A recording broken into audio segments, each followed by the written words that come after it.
introduce our campaign chair, I want to mention a few things about United Way of Greater Knoxville. We continue to be a viable organization by meeting the needs of approximately 100,000 people in our community, demonstrating impact, improving community conditions. United Way is still the best way to help the most people. I also want to thank our great corporate partners, Public Stores of Knoxville, for donating to the refreshments today, and Party City for the decorations. And if you haven't seen the food back there, it looks awesome. There's some good cupcakes. Every year, United Way of Knoxville asks a community member or two to take on the task of assembling a team of volunteers and asking them to work the community and asking people for money on behalf of United Way. This is a huge job. It's a hard job. It takes a ton of time. Any campaign chair will tell you how much is involved. It's not something you can do just on your spare few minutes. Not everybody will take this job. It's not something for everybody. So we're excited when someone such as Randy agrees to do that. And you got to have great leadership skills, and you got to be not be afraid to ask for money. That's always the hard part. This year, I can't tell you as board chair how excited I was to learn that Randy was going to serve, but the job he has done over the past year is absolutely amazing.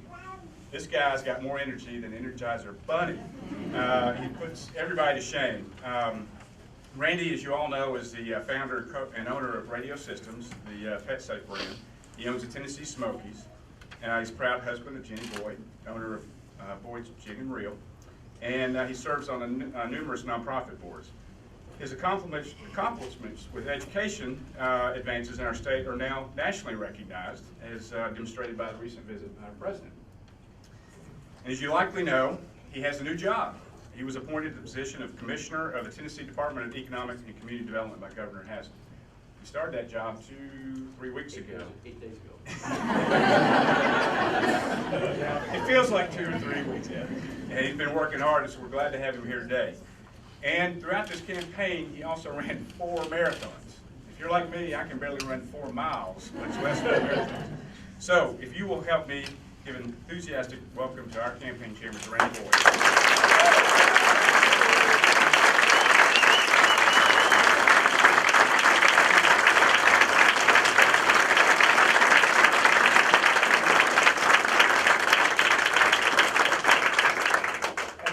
That wasn't helpful. So Jenny's now you get a big head. So I'll worry about that later. But thank you. I appreciate that.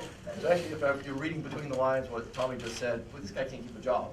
Actually, today was my last day as president of the Boy Scout Council, so I had to turn the reins over to Wes Stowers today, and I guess also this is the end of my campaign, so which has been really incredibly rewarding. We've got former campaign chairs here, Bob Kessling, and I'm sure quite a few others in the room, so that I'm overlooking, but they and I know that you guys are going to be able to say the same thing in about 12 months from now. Jack Lacey and Robin Woolhole will be taking over. But this is probably one of the most rewarding experiences I've ever had, and everything that Tommy said is true. It's a lot of work, and it's been but I kind of knew that going in. I've seen all the other campaign chairs come in to visit me, and so I expected that. The thing I didn't expect was how rewarding it was going to be. I thought it would be, get to see a lot of people, get to know our community a little better, but it was just so inspiring. I can't imagine just all the people in our community that step up to help other people. You know, it's not just a few people, but it's thousands of people. And so just going to meet people like Tim Romero and just everybody in this room, really, and seeing how they step up is just incredible. It just gives you so much confidence and belief and optimism in our community. So that was incredibly inspiring. And then Bob, unfortunately for me, has really set a high bar on visiting agencies. So I said, well, how many agencies are there? There's 46. Well, has anybody ever made them all? Well, yeah, Bob did last year. So being a little competitive, I thought, well, I got to at least match him. I can't beat him, but I can match him. Did you make up an agency suit? If I'd been more creative, I would have. So Robin, that's something that you can find the 47th agency. But that was another part that was also inspiring. You know, there's people that I'm involved with, like Big Brothers Big Sisters and Boys and Girls Club, and a lot of great organizations that I was aware of, and most of our community was aware of. But there's places like Agape and so many other organizations. I wasn't aware of the Samaritan House, but there's so many of them that are under the radar, but are doing just great work. And you know, we feel good about the work that you do, volunteering from time to time, but There's people running these agencies that do this 80 hours a week, under the radar, not getting the attention, but this is their life, their passion. And the things they give back to our community is just immeasurable. So that's inspiring just to see those people, you know, in our community. And then just the staff at United Way. So being a part of this organization, you guys are like family. It's going to be odd not having you tell me where to go. But I can tell you, Robin and Jack, they'll be part of your family. They're just great, and they pull all this together. And a lot of times you just have to follow the script. I did manage to work with them a little bit, so that I said, you don't really have to write it out that, hello, my name is Randy Boyd, but they'll do that for you if you want them to. They can schedule and organize everything. I wanted to say a few thank yous. It's good, and I'm going to look at the list because if I try to remember it, I'm going to leave somebody out and then I'll regret it forever. First off, I'd like to thank a family that you guys probably got to see on videos from time to time. Jojo Taylor, his mom, Andrea, Tyrese, and Samari. And what can you stand up, please?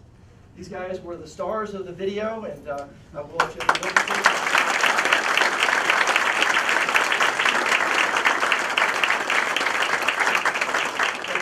participating, and JoJo's going to help me out. JoJo is my little and big brothers, big sisters. He's going to be helping me unveil our number in a little while.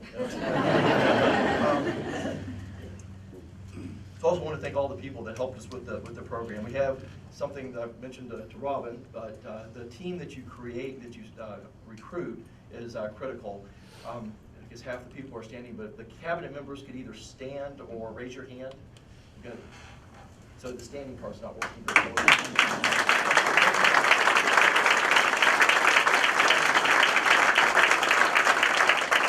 When you're recruiting, you're told to, and you do it, and you think you've got great people, but you don't really realize all the hard work those guys do. They do so much to make this project, this program work. It's like, how do you eat an elephant? Just one bite at a time. How do you do a campaign? Everybody just divides up. Everybody takes 10 people, and that's how it works. And then the loan executives. I'm not going to do the stand-up thing since that didn't work since everybody's standing anyway. But there's a ton of loan executives. Those are the guys that go out and follow up with all of us. We go and make the headquarters call, and then somebody else has to go through and make sure the program's actually executed and follow up on all the details. And the loan executives are critical. Comment to my successors. Make sure we get 40 or 50 of them early. I kind of didn't pay attention to that until the end, and we had to scurry at the last, but we got some great ones, and they did a fantastic job. But a hand for the loan executives. You guys are really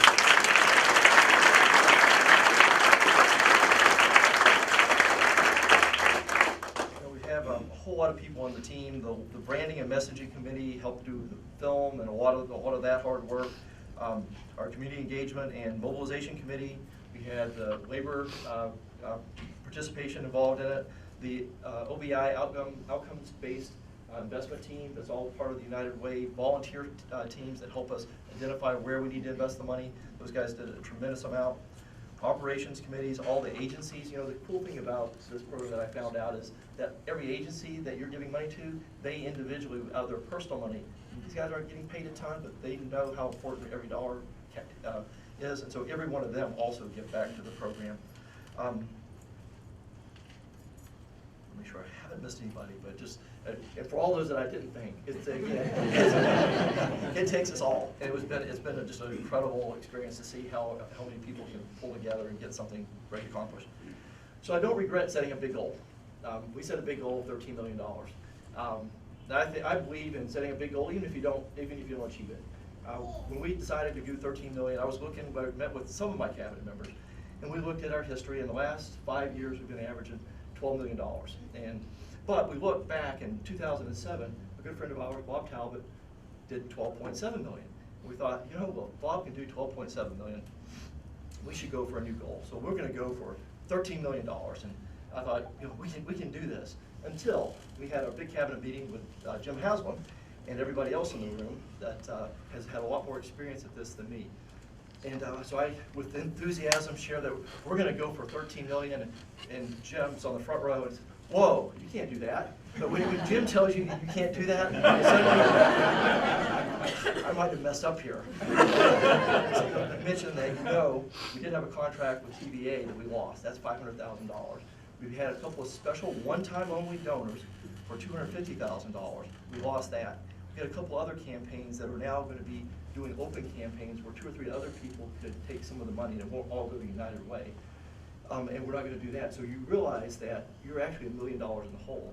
So if you increase by $1 million and find $1 million worth of new money, you're just going to be equal to the last 5 years average. So got together with the team. Without a whole lot of deliberation, we said, let's just go for it again. If we fall short, that's okay. At least we'll find some new innovative ways to try to raise money if we push ourselves. And we did. So we did some new things. And so I want to maybe share a couple of the successes that we had that I think that are worth noting. First, I want to point out that we did have some fun.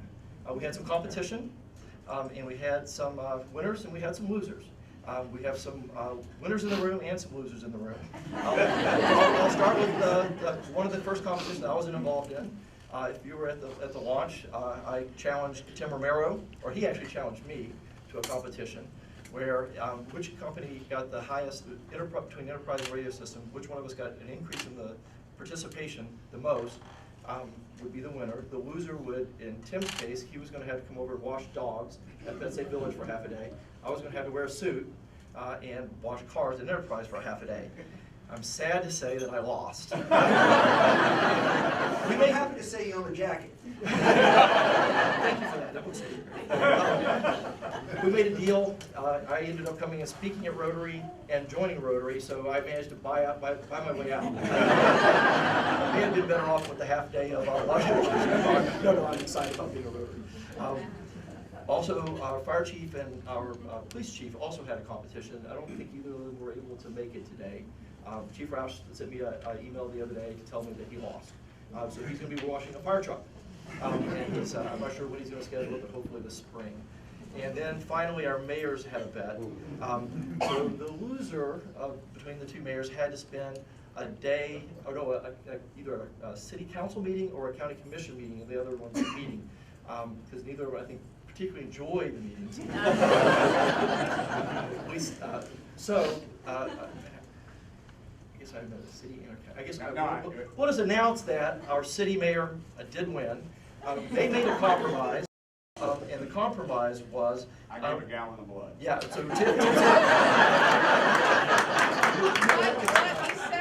he said was, you know how much I hate meetings. I'd rather give blood than go to a meeting. So we took him up on that.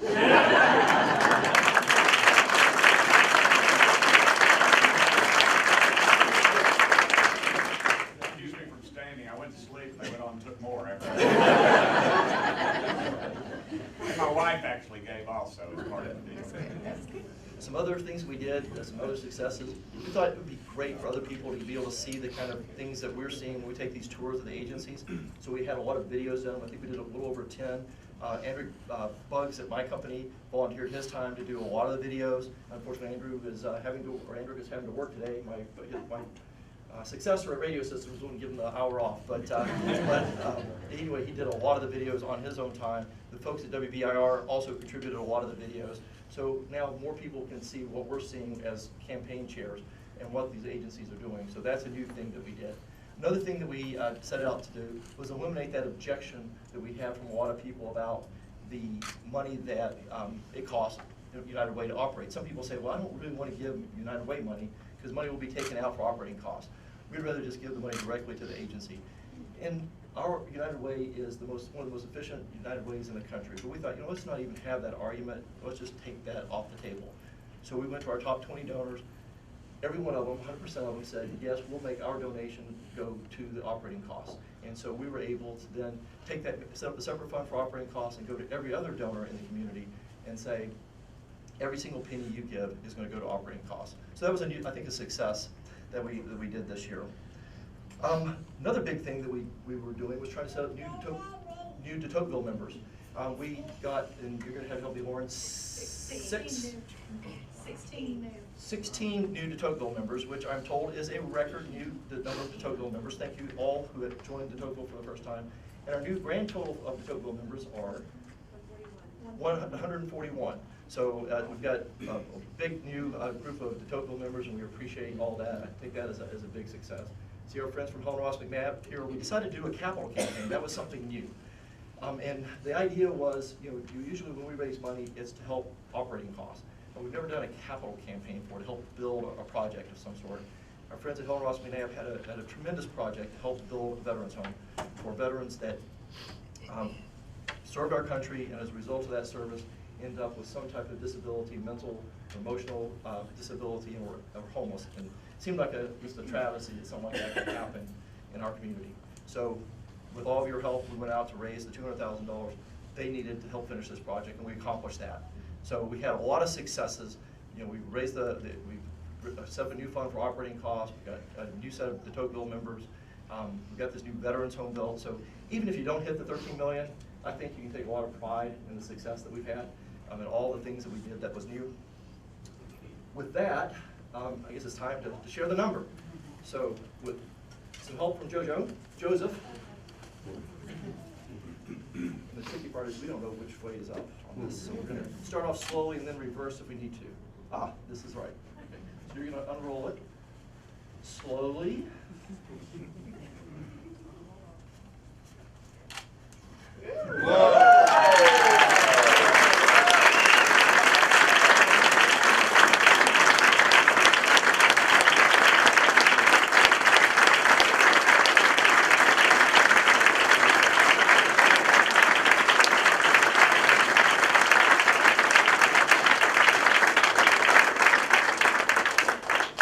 Thank you, everyone. It's been an honor serving and working with all of you. Thank